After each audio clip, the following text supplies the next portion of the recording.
Hello and welcome into this week's NASCAR Gander Outdoors Truck Series Rewind show right here on Racing News Now. As always, I'm your host, Garth Allen. Thank you once again for joining me today. If this is your first time catching a Racing News Now video, consider going down below to hit that subscribe button and ring the bell for notifications so you don't miss a thing going forward from R&N.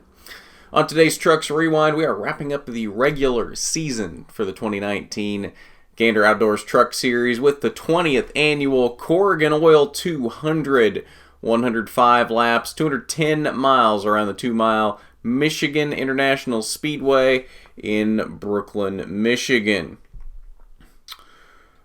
This was a pretty good race, but especially by Michigan standards. I mean, obviously you get what I tend to call the trucks effect usually, where the truck race is generally a little better than every other race in the weekend. I still can't explain why that is, but for some reason the trucks generally seem to put on a better show most weekends than Cup or Xfinity.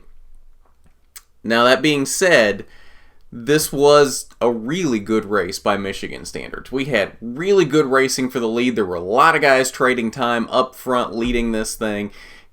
Really, until the last lap, you really didn't know who was going to win this race.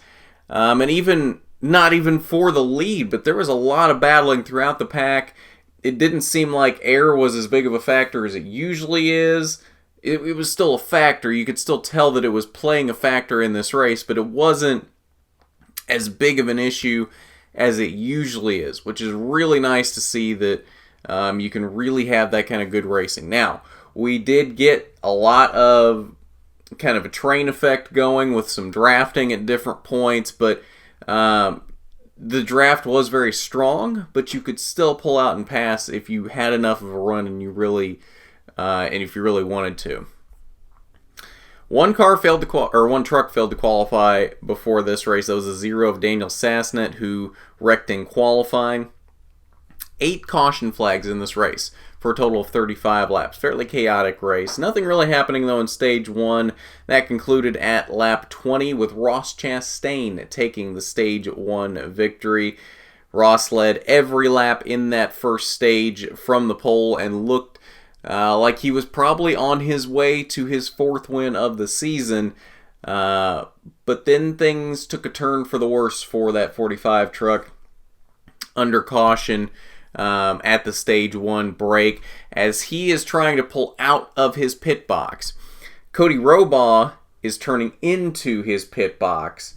Meanwhile, Johnny Sauter's also coming out of his pit box, ends up turning Cody Robaugh into Ross Chastain, who is also pulling out of his pit box. So we have a 3-truck wreck on pit road, and that ruined Ross Chastain's day. Backed it back into the pit stall. They looked at it for a couple laps and just determined that they weren't going to be able to do anything with that truck for the rest of the day. So ended up parking it after that. Very disappointing day for Ross Chastain, as I know that truck was extremely fast and honestly probably could have and probably should have won this race and didn't even make it past the end of stage 1. Lap 34, the 51 of Christian Eckes spun in turn 2, got loose under another truck, and ends up going for a loop off the exit of turn 2. Lap 40 was the stage 2 conclusion with Brett Moffitt taking the stage 2 victory. Lap number 58, the 04 of Corey Roper got into the wall in turn 2. Lap 67, the 9 of Cody Robaugh spun in turn 4. Not a good day for Cody Robaugh. Lap 87, the 51 of Christian Eckes again spins in turn 2. Was able to keep it going though after both of these incidents. A third spin for Christian Eckes in turn 2 on lap 94 shortly after the restart here. This one, I believe it was this one. I think it was the third spin, was due to a flat tire if I remember correctly. So not a good day for Christian Eckes. Had a lot of speed in the truck before all of his incidents started happening. I mean, he was in top 5 consistently. Top 3 to top 5. Maybe not necessarily a winning truck, but he definitely had one of the faster trucks in the field. But then all of this starts happening, and it just was not a good day for Christian Eckes. Lap 98, multi-truck incident on the front stretch on the restart from the previous caution. Tyler Ankrum, who was the leader, spun his tires. Matt Crafton giving him a little bit of a shove on the restart, trying to get him going. Unfortunately, I think Crafton shoved Ankrum a little too hard and ends up turning Ankrum into the outside wall, and that sets up a multi-truck incident involving Johnny Sauter, Tyler Ankrum, Anthony Alfredo, Jordan Anderson, Natalie Decker, Todd Gilliland, Matt Crafton, the aid of Joe Nemechek, and Sheldon Creed. The only trucks, though, that were not able to make it away from this accident were the 3 DGR Crosley trucks, who all coincidentally came to a rest within feet of each other on the front stretch. A very good day going for DGR Crosley before this. In position to win with Tyler Ankrum. Anthony Alfredo was running top 10. Natalie Decker was running top 15. They had a really good day going for that team, and it all just goes away right at the end here. And that set up overtime for this race. We had one overtime restart that got pretty crazy. We had some guys up front that we talked about it before this race, that there were 4 legitimate race win capable trucks outside the playoffs going into this race, and this was the cutoff race for the playoffs. Every one of those trucks could win a race and could win this race, and every single one of them late in the race was up front. Ben Rhodes, Todd Gilliland, Harrison Burton, Sheldon Creed, every single one of them was up front late in this race. Unfortunately, Todd Gilliland's day got ruined by that wreck that set up overtime. Harrison Burton, though, Sheldon Creed, they were all up front at the end of this race. Even Tyler Dipple was up front trying to sneak his way into the playoffs. Didn't quite make it there, but we had a lot of trucks up front at the end of this race that could, again, spoil the playoff picture, like we've had a few drivers already spoil the playoff picture throughout the regular season. 17 lead changes among 10 drivers in this race. And that's what I was talking about. There was a lot of drivers that traded time at the front in this race. Austin Hill actually led the most laps in this race. 26 laps led of the 105 were led by the driver of that 16 truck. Ross Chastain, though, led 23 laps. Those were all that first stage before he had that incident on pit road at the end of stage 1. 15 laps went to Ben Rhodes. 14 laps went to Tyler Ankrum. 9 laps apiece led by Sheldon Creed and by Brett Moffitt. 3 laps apiece went to Grant Enfinger and Tyler Ankrum. So 14 laps had gone to Todd Gilliland. These lines are all screwed up. They're very hard to read here. I apologize for that. 14 laps had gone to Todd Gilliland. 3 laps went to Tyler Ankrum. Now we're caught up. We got this figured out. I look like an idiot, but it's okay. 2 laps were led by Harrison Burton, and 1 lap went to TJ Bell. All right, so let's get into your results. Lots of different drivers spending time up front in this race. Ben Rhodes leading a lot of laps. Todd Gilliland leading a lot of laps. Sheldon Creed led some laps. Would any of them be able to pick up the win in this race, spoil the playoff picture, and essentially knock Matt Crafton out of the playoffs? Because that was really the only scenario here that could have changed the playoff picture in terms of the drivers that were in. If someone outside wins, that knocks Matt Crafton out. Grant Enfinger, being the regular season champion and being enough points in front of Matt Crafton, was not going to fall out in this race no matter what. So, did someone spoil the playoff picture at the last minute? No. Austin Hill was able to pick up his second win here at Michigan. Second win of the season, second career victory. Remember, he won back at Daytona. So kind of bookending the regular season for Austin Hill, winning the first race and the final race of the regular season at Daytona in Michigan. And this, I think, is one of those things where I know Austin Hill catches a lot of grief for being in that 16 truck, and a lot of people don't necessarily think he deserves to be in that 16 truck. And I'm not here to defend Austin Hill. I'm not here to say that, yes, he 100% should be in that truck. He's a talented driver and should be racing for a championship. I'm not here to say that. What I am here to say is it was a very legitimate argument to say that Daytona may have been a fluke and Austin Hill may not have been a race-winning driver just because he won at Daytona. Yes, he won a race, but I think a lot of the fans that were saying that Austin Hill, okay, he won at Daytona, but that doesn't mean he's race win capable at any other track. This race, Austin Hill went out and won it straight up at the end of the race. Now, if we'd had one more lap, Sheldon Creed was there, and I think Sheldon Creed would have given him a very good fight. But Creed had finally gotten to the back bumper after slowly closing the gap over those 2 laps of overtime. So Creed never really got the chance to do anything with Austin Hill there in overtime. If he'd had another lap, I think Creed might have been able to do something. But kudos to Austin Hill. He drove a great race, especially near the end. And you know what? This, I think, validates Austin Hill. Yes, you could make the argument that Daytona was a fluke. I don't think you can make the argument that this race was a fluke. Austin Hill straight up won this race. So, to all the naysayers out there that say Austin Hill doesn't deserve to be in the 16, I don't think you can really say that anymore. Now, is he on the level of Brett Moffitt? Should Brett Moffitt have been kicked out in favor of Austin Hill? That's up for debate. But I think now that we've seen Austin Hill win a race that's not a super speedway and win it straight up the way he did in this race, I don't think there should really be any question that he necessarily deserves to be in top equipment, because he's proven now that he can win in top equipment, not just on super speedways, but on other tracks as well. But Sheldon Creed did come home in the second position, not enough to get him into the playoffs.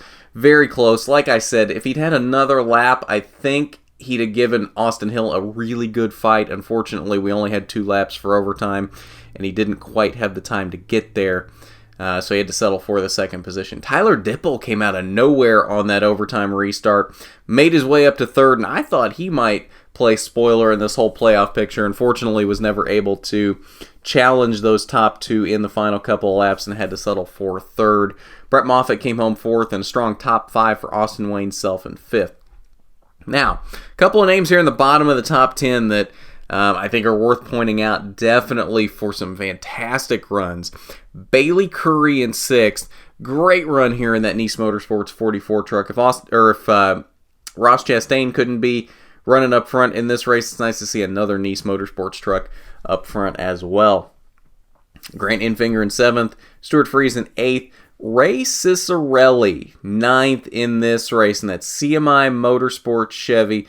Fantastic run. I don't know where he came from. Unless I was just totally not paying attention, Ray Cicerelli was nowhere near the front in this race. And honestly, that truck usually isn't anywhere near the front. I don't know how he made it up to 9th, but kudos to Ray Cicerelli, because that is a fantastic run for that team. And Matt Crafton rounded out the top 10. 11th through 20th, Harrison Burton, I don't know what happened to him. He was up contending for the lead on that overtime restart, and then all of a sudden finishes in 11th. So I don't know what happened to him on that overtime restart, but definitely not the finish he was looking for, and does miss out on the playoffs. And that's one thing to note here, because neither Harrison Burton nor Todd Gilliland won this race. There's no Kyle Busch Motorsports truck in the playoffs this year. That's incredible. As dominant as that team has been, and they are not represented at all in the playoffs this year. That is just incredible to me. Johnny Sauter came home in 12th. Good run for Gus Dean in 13th.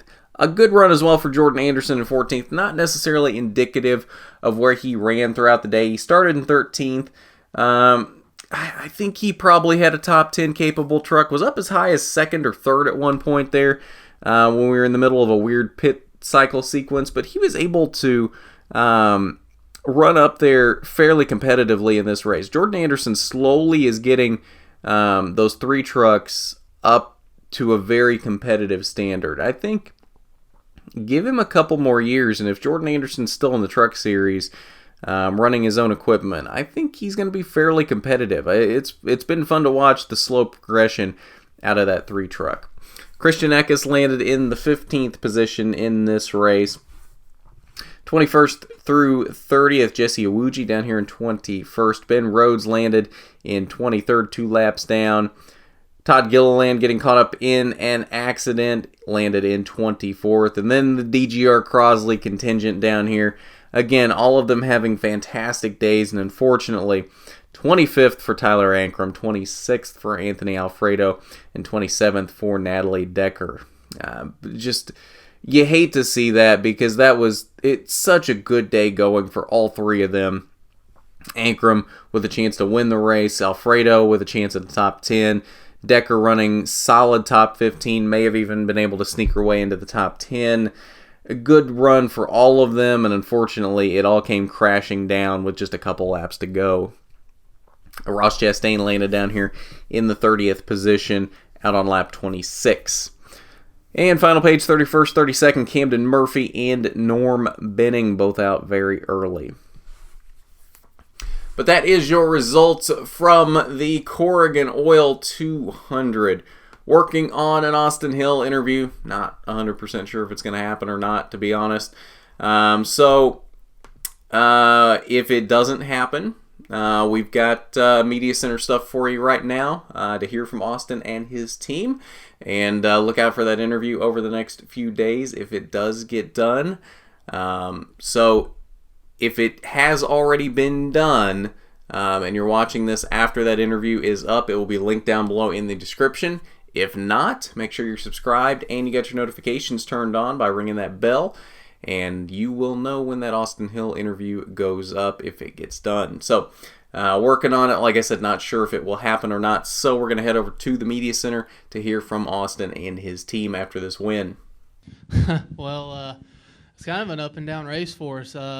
We were having a little issue on pit stops and kept kind of falling back on restarts, and then I ended up speeding on pit road, and man, just one thing kept happening and another, and I kind of didn't think we were going to get back up there. It was kind of hard to pass, but after a few laps and we got tired, tires got worn, we had really good speed, and we could actually wrap the bottom really well and clear the guys coming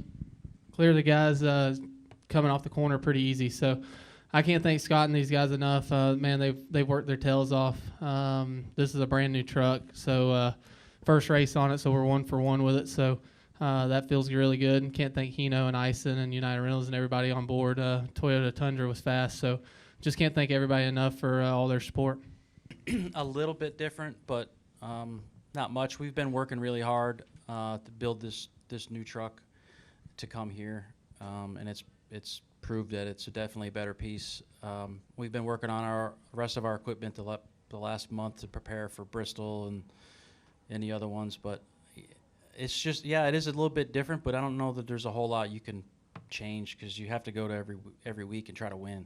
So, we're going to get out of here and work really hard for Bristol and try to get as many points as we can there and try to go win the road course. And just keep kicking the ball down the road. And try not to look too far forward so we don't focus on what's right in front of us. But like Austin said, this is a big relief for us as a group to get in victory lane again this way, in this fashion. Truck was fast. He did an amazing job. So, we're going to go for championship number 2.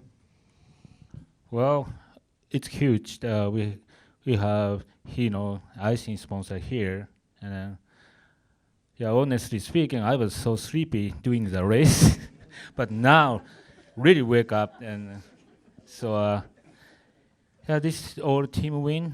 Scott built a good truck, and Austin did great job, and it's all team sport, and so it's good.